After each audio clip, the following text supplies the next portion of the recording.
Hi, and welcome to a brand new Riders Lounge podcast. I'm your host, Steve Sommerfeld. Whoa, that was a bit of a tongue twister to start off, but right, I've just finished a podcast for Night of the Jumps. You can see that with my new Night of the Jumps original podcast hoodie. Ha ha ha. They're pushing in on my merch. I started my merch with...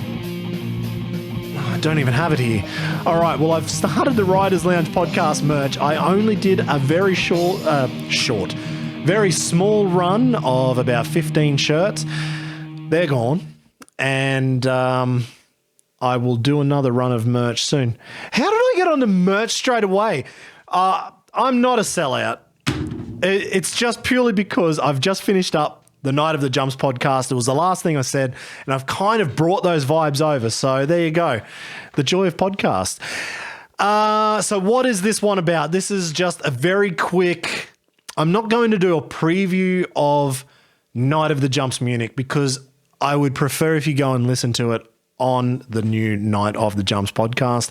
You can find it on Spotify, Apple Podcasts, Google Podcasts, YouTube, wherever you want to go. This one is a little bit of a, hey, heads up, the event's happening this Saturday night, March the 25th. I want to see everybody there on the live stream.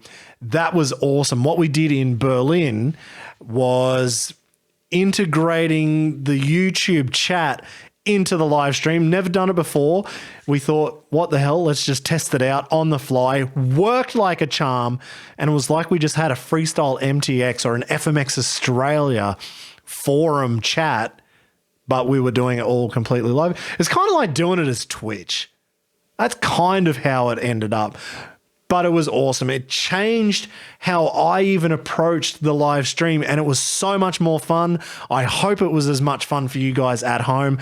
Let me know if it was, if you watched it, was it better or was it worse? I hope not worse, but if it was, let me know because we want to make FMX events awesome, better every time, and it's always good to know this sort of stuff. So this weekend... Night of the Jumps. It's the Freestyle of Nations again. It's the World Team versus Team Czech versus Team Spain. We've got big names coming, and there's a few surprises. I'm going to start the surprise. I started from Team Spain on Night of the Jumps. I'm just going to tell you from the World Team, it's Luke Ackerman, Brice Izzo, Harry Bink, whoa. Team Czech is Libor Podmol, Matej Čezák, and Libor Podmol. He's coming back.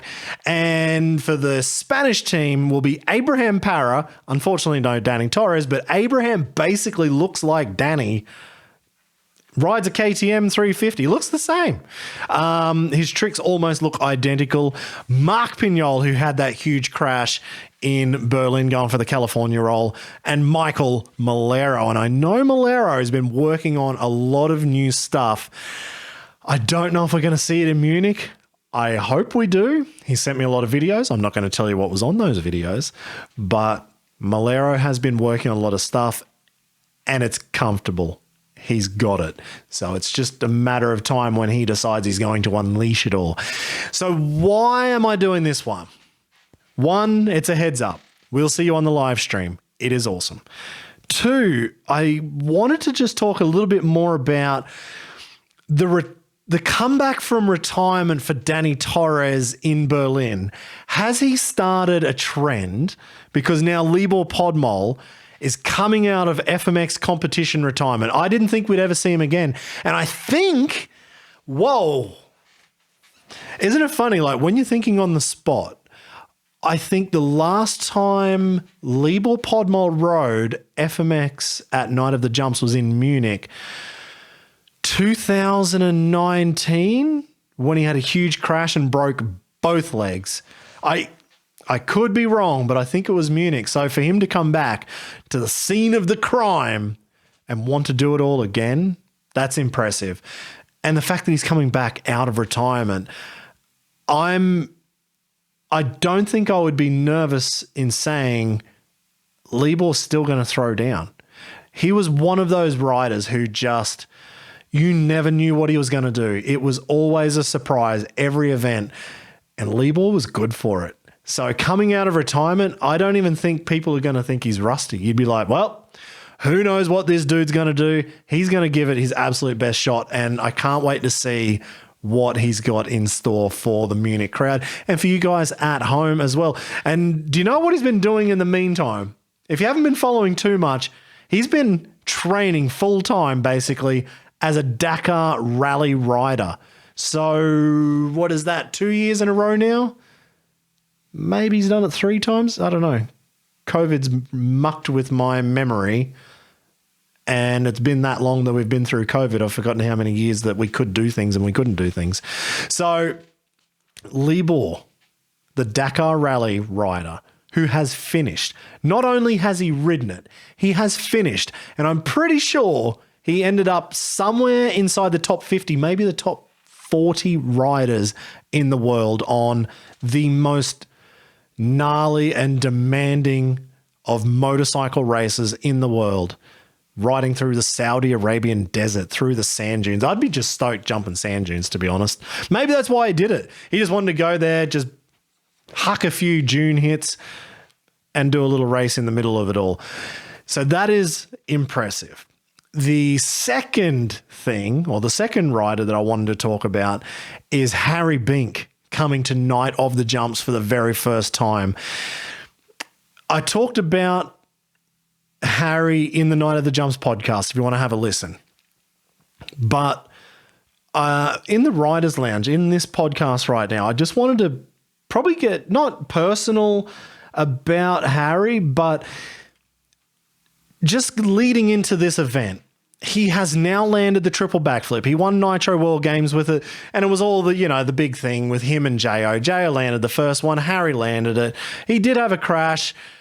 Whatever. He landed it clean as a whistle, and I take my hat off to both of those guys. They worked at it together. They got the job done together, and they are both so easy to talk to. They've got a great attitude about FMX. They've got a great attitude about life. And I think that's how they got to the place where they could land the triple backflip. And who's the other guy that's ever done it before? Josh Sheehan, one of the nicest riders in the world. One of the riders who's just got the best attitude in the world. So there you go. Top 3 guys doing doing the craziest trick in FMX, triple backflip. This time, it will be the first time Harry ever comes to Night of the Jumps. Maybe even the first time in Europe. I'm not sure about that one. So that's going to be a little bit different for him. The reason I wanted to bring this up, though, is it actually wasn't planned for Harry to be here in Munich. We've only been talking for about, maybe a week and a half tops. And in that time, from 0 to 100, Harry just had the best attitude all around. Most guys were like, it's too soon. I haven't got my shit together. I'm not ready to go. Complete opposite. Harry's like, sweet, you tell me when and where, and I will be there. And the attitude he had with, I just want to go big. That's all he wants to do is go big. Whatever the course is, whatever's in front of him, he just wants to send it. And over the few days of trying to work out the logistics of the travel, you don't want to know the issues with travel. It is a fortune. Thank you very much to COVID for all of that to get him over. But obviously renting a bike. Luckily for Harry, Maikel Melero is nice enough to even lend his favorite. Actually, this is his favorite bike. Michael said, I'm happy to lend Harry my bike. I just need it to come back because it will sit next to my trophies at home. That is his number one bike, which is awesome. And he freely gave it up to rent. What a legend. 5-time world champion, humble as hell. That is how you want to have one of the best riders in the world. So yeah, Harry's going to come over with all of his parts, all of those trick Levi Sherwood parts, like that swing arm. We've all seen the shortened swing arm. It visually looks awesome, but functionally it helped Harry get that triple backflip around. The triple clamps, obviously that's completely different, again, from Levi Sherwood. There's so many trick parts on this bike, and he told me he's going to need about a day just to put the bike together, to chill out, do it, think about it, and get the job done with no stress.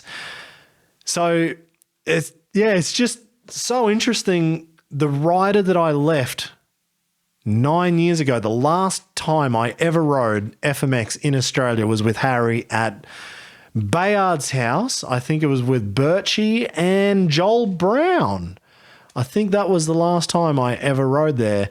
And to see where Harry has gone in 9 years and that he's still the same lovable goose after so long, it's pretty cool to see. After what he's done, I really can't wait to see him over here and shred. So that was kind of what I wanted to talk about. Awesome attitudes from these riders coming out of retirement from Libor and Dany Torres in Berlin. It feels like there's this newfound awesomeness, this newfound feeling of FMX is a lot more fun right now. Free riding so much more fun. FMX is so much more fun. Everybody's coming back to it. And I can just feel that, you know, the temperature is getting warmer to the point that this is going to be so freaking awesome in Munich. It's already sold out. That's the best part about this event. It's sold out. We've got awesome riders coming. And I can't wait to see what's going to happen. So I'm going to see you guys on the Night of the Jumps YouTube live stream. We're on Facebook as well, but jump on YouTube. Click the notify me button. It's on there right now because of different time zones. It's 7 o'clock kickoff here at Central European time in Munich. I don't know what time it is in America or Australia or wherever in the world you are listening to this right now. Just jump onto Night of the Jumps YouTube, click notify me, and as soon as it goes live, you will know all about it. All right, that's long enough, I think, for this short preview, heads up, video, podcast. It is what it is. Catch you later, guys. See you on Saturday night.